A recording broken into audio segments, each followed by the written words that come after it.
Bihun goreng putih berlada. Simple, cepat, mudah tapi macam. Okay. Masak apa? Hai, Assalamualaikum bersama Nana Farina. Masak apa? Okay, so hari ni kita nak masak apa pula? Di bulan-bulan Ramadan ni kan, cuma kita makan nasi kan. Kalau hari makan nasi, hari ni kita buat bihun pula. Tapi bihun ni memang meledak. Okay, bihun apa? Bihun goreng putih berlada. Okay, bahan-bahan dia simple, cepat, mudah tapi macam. Okay, jom kita tengok bahan apa? Let's go. Zas. Inilah bahan-bahan dia. Okey, untuk blend, okey, kita pakai cabai, melaka merah, cabai melaka hijau, lada hitam, bawang merah, bawang putih. Yang ni bahan untuk blend lah. Yang ni untuk kita masuk kat bihun sekali. Tomato, sayur dengan carrot waktu kita goreng sekali lagi. Ini bahan blend. Okey. So apa lagi yang kita nak blend? Nana punya ikan bilis. Bilis ni dia punya perasa lah. So dia akan naikkan rasa bihun tu, dia ada rasa special. Special begitu. So yang ni kita akan tomeh. Dia punya isi bihun lah. Okay. So yang ni bihun yang kita dah rendam. Okay. Dalam sejam dua macam tu. Rendam dulu supaya kita goreng sekali dia akan lembut. Okay. So duk ngangau apa lagi? Cakap banyak tak guna. Ayuhlah kita mula. Kita punya bihun goreng putih berlada. Ni dia. Bahan apa? Bahan-bahan blend kita dah masuk dah. Okay. Nana buat blend kasak lah. Okay. Kita buat blend kasak. Okay. So minyak dah panas. Nana akan masukkan ayam. Kita tomeh ayam dulu.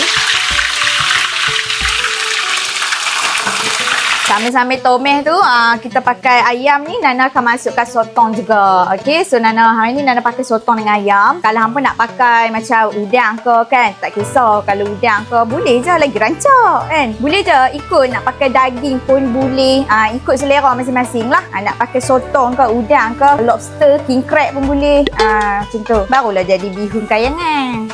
Begitu. Tu, masak-masakkan dia dulu sebelum kita masuk itu punya cabai. Okay, so kita tunggu dulu sah. Okay, so kita dah masak kita punya ayam dan sotong. Okey, tibalah masanya untuk kita masukkan kita punya cabai. Okey. So masukkanlah cabai dan ikan bilis yang Nana dah blend tadi tu. Okey, sebab kita nak perasakan dia, nak kickkan rasa dia lah. Macam gitu. Agak-agak lah Nana sebab rasa risau takut terlalu pedas. Okey, kita perasakan kita punya bihun goreng putih berlada. Okey, Nana masukkan sedikit garam. Okey. So, Nana pakai ikan bilis. Jadi, garam tak perlu terlalu banyak lah. Takut masin lah. Dan Nana akan masukkan cube ayam. Cube pati ayam. Masukkan dalam 2 biji tau. Supaya bila makan tu, dia ada rasa lah. Okey, Nana akan masukkan sedikit rempah hilal. Okey. Ni semua kita punya ni lah. Perasa nak sedapkan kita punya bihun goreng. Okey, dan Nana akan pakai sos tiram sikit. Masukkan sos tiram. Kecau. Wow, bahaya. Okey, dan Nana akan masukkan sedikit ayak limau. Okey, kalau hampa tak ada, hampa perah limau nipis.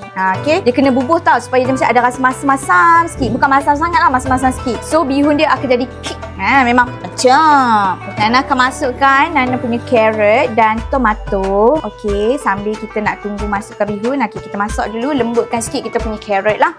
Okey, lepas kita tomeh kan. Inilah rupa dia segok. Segok wangi. Ya Allah. Hampa kalau ada udang, hampa bubur udang. Ya Allah, lagi kick. Sebab apa? Sebab udang dia manis-manis kan. Ya Allah, lagi mantap. Ni sat lagi bolehlah buat makan petang kan. Boring-boring kan. Macam bulan puasa ni kita buat buka puasa. Begitu. So, kita akan masukkanlah kita punya bihun. Nampak tak? Cepat, mudah. Tetamu main rumah pun hampa tinggal buat ni saja. Kan? Boleh buat banyak-banyak. Hantar nak buat kenduri ke kan.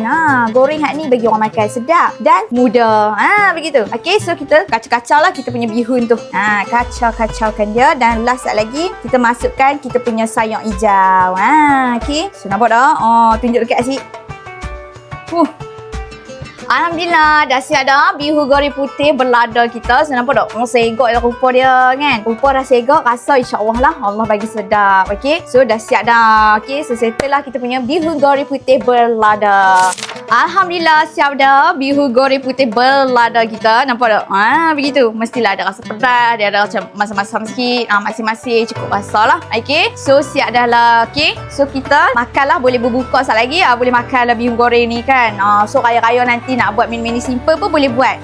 Okey, bihun goreng ni petang-petang kan nak lepok-lepok minum-minum kopi, bolehlah buat bihun goreng putih berlada my style. Okey, so cakap banyak tak guna kan. Macam biasalah. Apa lagi? Subscribe, like, save like and share dengan kawan-kawan, adik-adik hoang-hoang kampung. Macam mana nak buat bihun yang simple tapi macam. So, kena try lah no. So, jangan lupa subscribe. Sebab apa? Sebab kita nak jumpa lagi dekat next video sayang. Okay? So, dah masuk-masuk tengok tu kan. Jangan lupa untuk subscribe. Kita jumpa lagi tau di next video. Okay? Di masa yang akan datang. Okay? Jumpa lagi. Thank you.